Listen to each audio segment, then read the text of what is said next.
औज़ुबिल्लाहि मिनश्शैतानिर्रजीम बिस्मिल्लाहिर्रहमानिर्रहीम अस्सलामु अलैकुम वरहमतुल्लाहि वबरकातुहू।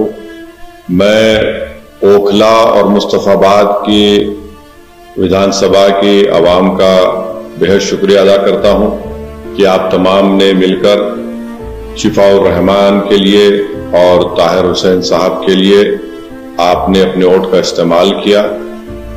मैं आपका बेहद शुक्रगुजार हूँ कि आपने बड़ी मेहनतें की। मैं तमाम मजलिस के अरकान का, जनाब शिफाउर रहमान के साथियों का, उनके फैमिली का, ताहिर साहब के फैमिली का और ख़ास तौर से शिफाउर रहमान और ताहिर साहब के शरीक हयात का और ताहिर साहब के 20 साला नौजवान फर्जन का, इनका भी बेहद शुक्रिया अदा करता हूँ कि इन्होंने बड़ी मेहनत की, जस्तजू की।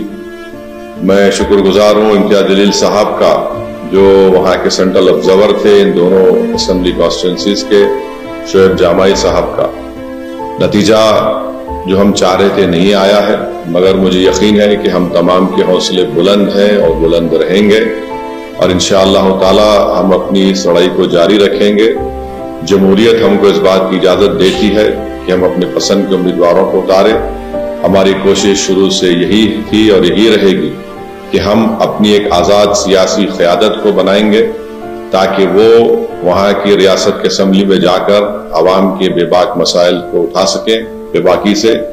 तो इंशाअल्लाह कोशिश जारी रहेगी और मुझे उम्मीद है कि इंशाअल्लाह ताला हम तमाम लोग दुआ करेंगे कि ताहिर साहब को, शिफाउर रहमान को जल्द से जल्द और दूसरे जो लोग पिछले 5 साल से जेल में हैं उन तमाम को बेल मिलेगी, वो अपने घर को वापस आएंगे और इंशाअल्लाह मुझे यकीन है कि वो तमाम के तमाम बेकसूर साबित होंगे।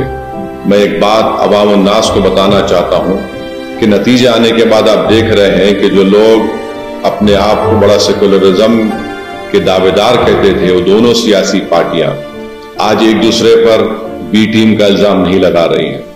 इससे ये बात साफ जाहिर होती है कि जहां मजलिस इलेक्शन अगर ज्यादा सीटों पर लड़ जाती तो ये फौरन इनका ये हरबे हथकंडे इस्तेमाल करना शुरू हो जाते। अब जब दोनों लड़कर हार गए बीजेपी के खिलाफ तो इनमें बड़े ही मौजिब तरीके से अदब के दायरे में रहकर एक दूसरे को तनकीद कर रहे हैं। तो ये लोग बेनिकाब हो रहे हैं कि कैसे मजलिस जब आपकी क़यादत को, आपकी एक आवाज को उठाने की बात करती है, हिस्सेदारी की बात करती है, तो इन सब के पेट में दर्द शुरू हो जाता है। बहरहाल हम अपनी कोशिशों को जारी रखेंगे। हमारी कोशिश यही रहेगी कि ओखला और मुस्तफ़ाबाद में विकास और तरक्याती का काम मुकम्मल हो, वहाँ के अवाम के बुनियादी मसाइल हल हो और हम इसके लिए कोशिश करते रहेंगे। मैं आप तमाम का बेहद शुक्रिया अदा करता हूँ और हमने मेहनतें की। अल्लाह हमारी इस मेहनत को, कुर्बानी को जरूर कबूल करेगा।